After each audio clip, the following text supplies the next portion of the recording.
गोल्डी कुमारी जी, बिहार से। राधे राधे महाराज जी। महाराज जी, एक विद्यार्थी के लिए सच्ची शरणागति का क्या मतलब है? विद्यार्थी में भजन नहीं होने से उन्हें कर्म फल की इच्छाएं परेशान करती हैं और भजन करने पर भजन में रुचि होने लगती है, सब मोह माया लगने लग जाता है और में रुचि हो जाती है। ऐसा नहीं है, अभी थोड़ा अनुभव ठीक नहीं है। विद्या को भी भगवान का भजन मानना चाहिए। तो जिस समय हम खाली हैं उस समय गेम न खेल करके, मोबाइल के सीरियल न देख करके हम उस समय नाम जप करें, और जिस समय हमारे पढ़ाई का समय है उस समय मन लगाकर हम पढ़ाई पढ़ें, क्योंकि पढ़ाई भी भगवान की आराधना है। मान लो आप पढ़कर एक अच्छे डॉक्टर हुए, एक अच्छे मास्टर हुए, आप वकील हुए, या जो भी अच्छे बनेंगे तो हमारे भारत की समाज की बढ़िया सेवा करेंगे, क्योंकि धार्मिक पुरुष हैं। धार्मिक पुरुष से अधर्म की प्रवृत्ति नहीं होती। तो इसलिए नाम जप और विद्या अध्ययन दोनों भगवान का भजन है, ऐसा मानना चाहिए। ऐसा नहीं कि नाम जपते हैं तो हमें संसार में अरुचि हो जाती है और संसार में रुचि करते हैं तो भगवान में अरुचि हो जाती है। ऐसा दोनों को हमें बैलेंस बना के चलना है, और संसार के कार्य को भी भगवान का कार्य मानना है। तो विद्या अध्ययन भी भगवान का कार्य है और नाम जप करना। तो जब तुम्हारे अध्ययन का समय है उस समय आप एकाग्र मन से अध्ययन करो, और जब खाली समय है तो राधा राधा नाम जप करो, वाणी जी का पाठ कर लो, एक अध्याय गीता का पाठ कर लो, भागवत का पाठ कर लो। ये तुम्हारी आध्यात्मिक और आधुनिक दोनों पढ़ाई आपको बहुत ऊंचाई पर पहुंचा देंगी। ऐसा नहीं सोचा जाता कि हमारे विद्या अध्ययन में बाधा पड़ जाएगी, ऐसा नहीं है। तनिष जी, छत्तीसगढ़ से। महाराज जी, आज के इस युग में जहां हर तरफ तनाव, मोह माया और विचलता है, एक सामान्य व्यक्ति कैसे निरंतर भगवान का स्मरण करते संसारिक कर्तव्य निभा सकता है?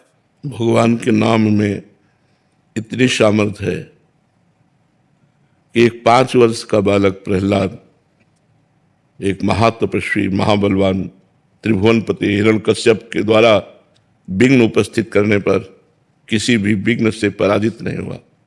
5 वर्ष के प्रहलाद जी, और त्रिभुवनपति विघ्न डाल रहा है, आग में जला रहा है, विष पिला रहा है, हर तरह से मारने की कोशिश कर रहा है, लेकिन उस बालक के अंदर कोई भय नहीं, कोई पीड़ा नहीं और किसी भी तरह की कोई विक्षेप वृत्ति नहीं। क्यों? क्योंकि भगवान का नाम जप चल रहा है। अगर नाम जप हम जबरदस्ती चलाएं तो धीरे धीरे सब विघ्न नष्ट हो जाएंगे और नाम स्वाभाविक चलने लगेगा। नाम मंगल भवन है, नाम महासुखमय है, नाम समस्त शुभ अशुभ विनायकों को परास्त करने की सामर्थ्य रखता है। जीते विनायक शुभ अशुभ, विघ्न करे नहीं कोई, विघ्न करे नहीं कोई, डरे कलिकाल कष्ट भय, डरे कलिकाल कष्ट भय, हरे सकल संताप हरसी, हरि नाम जपत जय। जो भगवान का नाम जप करता है उसकी विजय होती है। कलयुग अपने पूरे सेवकों के साथ डरता है। कलयुग के जो पार्षद है, कलयुग का जो परिकर है ना, जो नष्ट करने वाला है जीव को, वो सब डरते हैं जो भगवान का नाम जप करते हैं। तो नाम जप करो, नाम जप में बड़ी सामर्थ्य है। समस्त विकार द्वंद्व इनसे हम जीत जाएंगे यदि नाम जप है। नाम जप नहीं है तो फिर कोई बचाने वाला नहीं। प्रवाह चल रहा है, इसी प्रवाह में भोग विलासिता, व्यसन, व्यभिचार, नाना प्रकार की कुवासनाएं वो हमें घसीटे लिए जा रहे हैं। सब आज वो गया, कल वो गया, सब ऐसे लेते चले जा रहे हैं। अधिक मात्रा में हमारे दिमाग का जितना प्रयोग है वो भोगों की तरफ जा रहा है, वासना की तरफ जा रहा है। उपासना या अध्यात्म की तरफ या धर्म की तरफ तो कोई बिरला ही सत्संग के प्रभाव से ले जाए, नहीं तो हमारा प्रवाह जा रहा है गलत दिशा में। इसलिए नाम जप करो, सत्संग करो, शास्त्रों का स्वाध्याय करो, पवित्र भोजन करो, तब आपका जीवन उन्नतिमय होगा। ललित कुमार जी, दिल्ली से। राधे राधे महाराज। राधे राधे महाराज जी, आपके आशीर्वाद से जब से नाम जब शुरू किया है ये अंतर आया है कि पहले मुझे जब भी क्रोध आता था तो मुझे लगता था कि ये अनिवार्य था और इसके अलावा कोई और उपाय नहीं था, लेकिन अब मुझे जब भी क्रोध आता है तुरंत बात लगने लगता है क्या बिना क्रोध किए काम नहीं चल सकता, लेकिन पूरी तरह से इस पर नियंत्रण पाने में अभी असमर्थ महसूस कर रहा हूँ। क्या कभी ये संभव हो पाएगा? क्या पूरा संभव हो जाएगा। नाम जप छोड़िएगा नहीं, इसी को बढ़ाते रहिएगा। नाम जप में बहुत सामर्थ्य है। विवेक पूर्वक हम उस बात को बड़ी नम्रता से भी कह सकते हैं, जिसको हम सामने वाला क्रोध से कह रहा है हम बड़ी नम्रता से कह सकते हैं, मुस्कुरा के कह सकते हैं, और वो क्रोधित होता रहे और मुस्कुराहट से अपनी बात कह के चल दिए। जहाँ क्रोध की ज्यादा संभावना हो वहाँ टिकना नहीं चाहिए। ज्यादा देर टिकने पर हो सकता है हमारा संयम बिगड़ जाए, इसलिए अपनी बात कहे और चल दे, फिर देखे, बाद में देखा जाएगा। क्योंकि उस समय तत्काल में उत्तर प्रत्युत्तर यदि होने लगा तो फिर उपजे क्रोध ज्ञानी के ही है। मतलब अपने लोग तो अज्ञानी जी हैं, बड़े बड़े ज्ञानियों के भी हृदय में क्रोध का प्रादुर्भाव हो जाएगा। उत्तर प्रत्युत्तर दिए, जहां बात पे बात हुई तो फिर क्रोध आ जाए। हमें चाहिए अपनी बात कह के चल देना। हम क्रोध से यदि बचना है तो हमको अपनी बात कह देना, हट जाना है, क्योंकि अगर वो फिर दोबारा कहेगा, हम फिर बात बोलेंगे तो फिर क्रोध आ जाएगा, फिर संयम टूट जाएगा। नाम जप और बढ़ाते रहिए और संयम से कीजिए। बड़ी कृपा है जो आप काम क्रोध आदि को संयम में लेना चाहते हैं, बड़ी भगवान की कृपा है। पवन जी छत्तीसगढ़ से। राधे राधे। राधे राधे महाराज जी। महाराज जी, अच्छे इंसान को हमेशा बुराइयों का सामना क्यों करना पड़ता है? अच्छे इंसान को हमेशा बुराइयों का सामना करना पड़े ऐसा तो नहीं है, लेकिन बुराइयों का सामना करना पड़ता है क्योंकि बुराइयों का ही बाहुल्य है। बाहुल्य अच्छाइयों का नहीं होता। अच्छे आदमी अंगुलियों में गिने जा सकते, बुरे आदमियों की भीड़ मिलेगी। पार्टी में पेन कापी लेके बैठो, कितने लोग शराब नहीं पिएंगे? पार्टी हो रही हो कहीं तो पूरी पार्टी में ऐसा नहीं कि एक दो तो निकलेंगे ही जो शराब नहीं पिएंगे। 100-200 नहीं निकलेंगे, 100-200 पार्टी वाले होंगे, एक दो निकलेंगे जो जाएंगे लेकिन पिएंगे नहीं, मांस नहीं खाएंगे, और तो वो विरोध सहेंगे। जो खाते पीते हैं वो उनका उपहास करेंगे, देखो ये बड़े भगत बनते हैं, या ऐसे उपहासास्पद उसको बनाएंगे 4 लोग मिल करके। तो जो नहीं खाए पिएगा उसको उन बुराइयों का सामना करना पड़ेगा, उसको सहना पड़ेगा, उनका उपहास सहना पड़ेगा, औरों की द्वारा की गई निंदात्मक बातें सहनी पड़ेंगी। अच्छा आदमी बहुत कम है, हीरे की असली दुकान बहुत कम है, नकली बहुत ज्यादा होंगी। आभूषणों की नकली दुकानें, नकली जो आभूषण बिकते हैं उनकी बहुत दुकानें हैं, लेकिन असली आभूषणों की दुकानें तो बहुत कम होंगी। नकली खरीदने वालों में भीड़ लगी रहेगी, असली वालों में कोई 1-2 ऐसे जाएगा, क्योंकि लाखों करोड़ों में उनकी बात होती है और ये 100-200 हज़ार की बात होती है। जो कई करोड़ का हार बनेगा, ठीक वैसे ही नकली हार सैकड़ों में, हजारों में ले लीजिए, 10,000 5,000 में मिल जाएगा, और जो करोड़ों का मिलता है। तो अच्छाई और बुराई, असली और नकली, इनमें बड़ा भेद है। तो अच्छाई को लोग कम पसंद करते हैं, बुराई को ज़्यादा पसंद करने वाले लोग हैं। तो जब अच्छाई पे आप चलोगे तो जो बुराई को पसंद करते हैं वो आपका विरोध करेंगे, बेमतलब वो आपके पीछे पड़े रहेंगे, वो आपको अपना बनाना चाहेंगे। पर आपको चाहिए अपनी अच्छाई के मार्ग पर चलें, डट के चलें, सबसे हट के चलें, और जो बुराई हमको सहनी पड़े वो हम सह जाएं, लेकिन अपनी अच्छाई को न छोड़ें, अपने धर्म को न छोड़ें। ज्योति बहल जी। राधे राधे महाराज जी। महाराज जी, शिव जी के नाम में मेरा बहुत प्रेम है और मैं आपके एकांतिक वार्तालाप रोज देखती हूँ और सुनती हूँ। प्रतिदिन ऐसा करने से और मन में आपको अपना गुरु मानने से राधा नाम में मेरी रुचि दिन प्रतिदिन बढ़ती जा रही है। मेरी जिज्ञासा है कि क्या ये झुकाव शिव कृपा का फल है या फिर बार बार आपके सत्संग का? शिव कृपा का फल है, शिव कृपा का फल है। भगवान शंकर जब कृपा करते हैं तो प्रभु में, प्रियाजू में प्रेम होता है। जा पर कृपा न करें पुरारी, सो न पाओ मुनि भगति हमारी। भगवान शंकर जिस पर कृपा नहीं करते उसे भगवान श्री हरि की विशुद्ध भक्ति प्राप्त नहीं होती। इसलिए ऐसा मानो कि भगवान शंकर की कृपा से ही राधा नाम में, हरि नाम में, कृष्ण नाम में, राम नाम में ये प्रीति होती है। प्रशांत पारिक जी, राजस्थान से। राधेश्याम गुरु। राधे राधे महाराज जी। महाराज जी, गुरु अपने सभी शिष्यों के साथ समान आचरण करते हैं, लेकिन कभी कभी मन में ये प्रश्न उठता है कि जो शिष्य गुरु से दूर रहकर समान आचरण नहीं करते, पक्षपात रखते हैं। जैसे 4 बच्चे हैं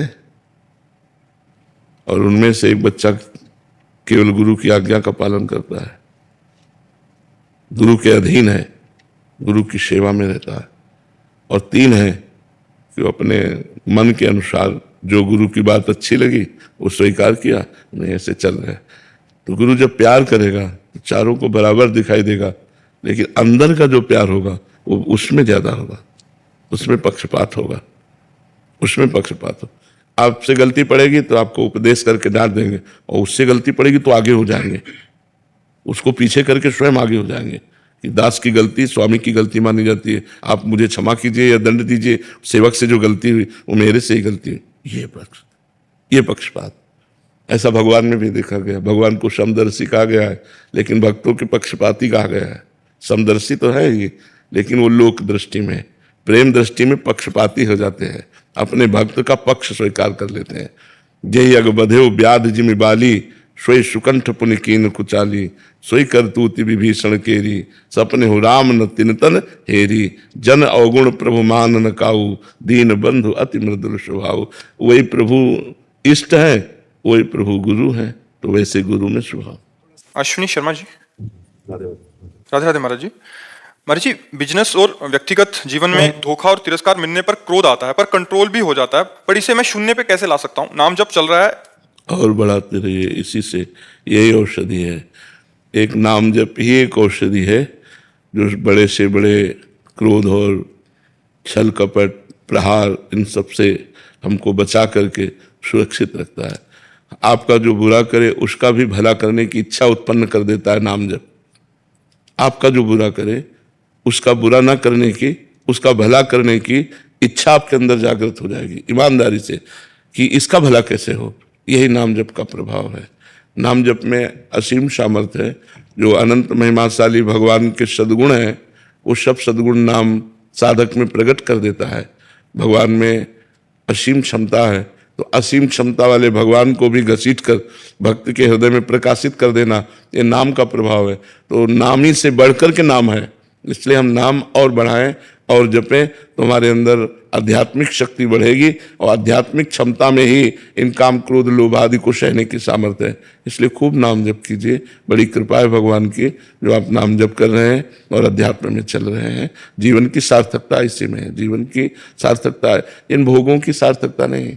खूब भोग रहे हैं, मनमानी गंदे आचरण कर रहे हैं, रुपया पैसा सोचे कि हमारा जीवन बड़ा सुखमय। नहीं, पुण्यों के लाभ से आप ये सुख भोग रहे हैं और जब आपके पाप का परिणाम आएगा तो सर्वनाश हो जाएगा। इसलिए उत्तम बुद्धि वाला वही है जो भगवान का नाम आश्रय लेकर सुख दुख को समान भाव से देखते हुए भगवत प्राप्ति की तरफ चले।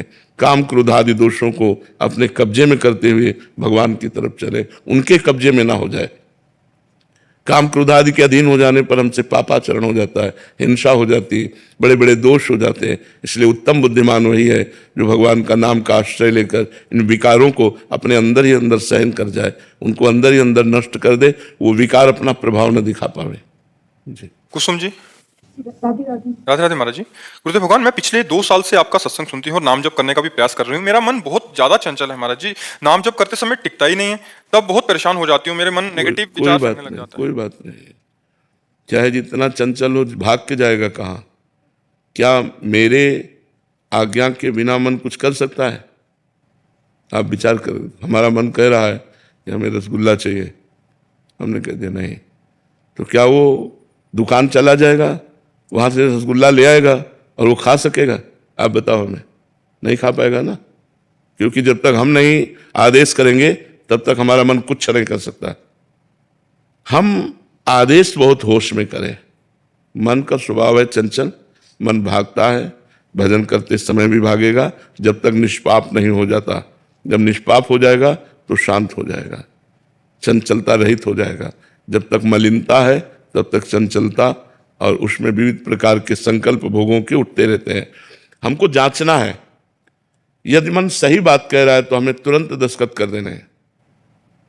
जैसे कह रहा है हमको मीठा चाहिए, ठीक है, शाम तक हम प्रयास करते हैं, मीठा की व्यवस्था करते हैं, ठाकुर का भोग लगाते हैं और मन को पवा देते हैं, पाओ खीर चाहिए, हाँ ठीक, शाम तक व्यवस्था कर लेंगे। क्योंकि उसको सपोर्ट में लिए बिना भजन हो नहीं सकता। मन ही तो लाया है आपको यहाँ एकांतिक में।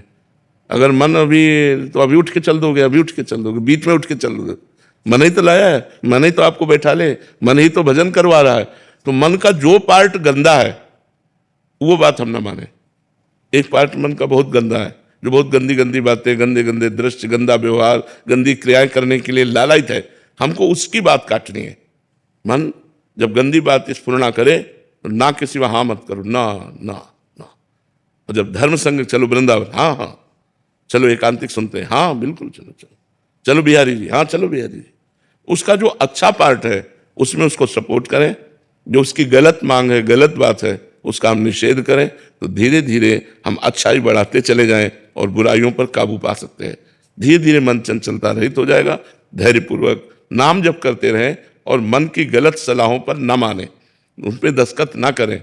उसकी बात जब नहीं मानेंगे तो जलाएगा, वो जलन सह जाओ, यम ही न व्यथ्यन्ते पुरुषम पुरुषर्षभ सम दुखा सुखाधीरम स्वमृतत्वाय कल्पते। जो मन के द्वारा दिए हुए व्यथा को, जलन को सह जाता है, व्यथित नहीं होता है, वो अमृत पद का अधिकारी हो जाता है। इसलिए सहो और खूब नाम जप करो। श्री हरिवंश महाराज जी, महाराज जी विरह की अग्नि को शांत कैसे किया जाए जब जिया नहीं जाए तो? ऐसी विरह अभी नहीं है, नहीं प्रश्न ही नहीं होता। जब ऐसी विरह पैदा होती, जिया नहीं जाता, तो उसमें कहा भी नहीं जाता, उसमें कहा नहीं जाता। वो तो आह है अंदर की, जैसे दिल को कोई मसला करे। शायद इसको ही इश्क कहते हो, जैसे कोई दिल को मसला करे। उर्दू में प्रेम को इश्क कहते हैं, वो भी शायद ऐसा बोल रहा है, क्योंकि अनिर्वचनीयम प्रेम स्वरूपम। प्रेम ऐसा होता है कि जब अपने हृदय में अपने प्रीतम के मिलन की चाह लगती है, तो उस चाह को इतना गुप्त रखता है प्रेमी कि वो भी न जान जाए जिसके लिए हम चाह करते हैं। फिर प्रश्न कैसे बन सकता है कि विरह को कैसे सहा जाए? गलत बात। कहीं ना कहीं अहंकार इसमें अपनी सपोर्टता चाहता है कि मैं भगवत विरह में जलने वाली हूं, कि मैं भगवत प्रेमी हूं। गलत। विरही प्रश्न नहीं करता, विरही छुपाता है विरह को। अगर हा कृष्ण कह के रो रहा, अचानक कोई आ गया तो वो एकदम सा, आप हा कृष्ण कह के रो रहे थे, हाँ आज पेट में पीड़ा थी इसलिए। वो ये नहीं कहेगा कि कृष्ण प्रेम में मैं रो रहा था, ऐसा नहीं। गलत। मतलब आप यहां जहां प्रश्न कर रहे हैं, ये शुद्ध अध्यात्म की जगह है, तो आपके मंगल के लिए आपका प्रेम वास्तविक विरह में बदल जाए, इसके लिए आपको सपोर्ट करते हैं कि आप ऐसा प्रश्न मत कीजिए, आप ऐसी बात मत कीजिए, नाम जप कीजिए। और जो विरह होता है वो अपने आप हृदय में सबको चबा जाता है, अहंकार को, मन की चंचलता को, दुर्वासनाओं को, और यहां तक कि जीवत्व भी नहीं रह जाता। वो ईश्वत्व में परिवर्तित। तस्मित् जने भेदा भावात, भगवान और भगवान के जन्म में अभेद स्थिति हो जाती है, वो भगवत स्वरूप हो जाता है। भगवत स्वरूप होकर भगवान में, तन्मय में, पर वो ये जानने नहीं देता किसी को। जैसे आपकी जेब में 1 करोड़ रुपया हो तो बार बार हाथ रखें आप, कोई मुझे कुछ है क्या, बार बार हाथ रखते हो? नहीं, वहां खुजला रहा था इसलिए खुजला। आप ये नहीं बताएंगे कि 1 करोड़ रुपया है। जब लौकिक धन को हम नहीं बताते तो हम पारलौकिक परम प्रेम धन को हम कैसे बता सकते हैं? हिम्मत ही नहीं बताने की। अनिर्वचनीयम प्रेम स्वरूपम। इसलिए कहीं ना कहीं थोड़ा सा जो अहम है वो स्वाद लेना चाहता है, इसलिए प्रश्न हुआ विरह। चूंकि बहुत ऊंचा प्रश्न है विरह संबंधी, इसलिए इसको छपाइए मत, इसको अंदर कीजिए। महाराज जी, जैसे हम लोग भगवान की पूजा करते हैं, श्रृंगार करते हैं, घर में करते हैं, सब लोग देखते हैं, वो भी प्रेम जताने का एक तरीका है? नहीं, प्रेम उसमें वो तो हमारी दिनचर्या है। हम गा रहे हैं, हम नाच रहे हैं, हमारा उद्देश्य अगर हो गया कि मैं गाऊं और ये लोग प्रभावित हो जाए, वो हो गया दिखावा। हम नाचूं और ये हमारी दिनचर्या है भगवान की गीत। दिख जाना बात अलग है, दिखवाना अलग बात है। हमें नहीं चाहना कि ये वाह वाह करे, वो वाह वाह कर देते हैं उनकी बात है, वो गाली दे उनकी बात है।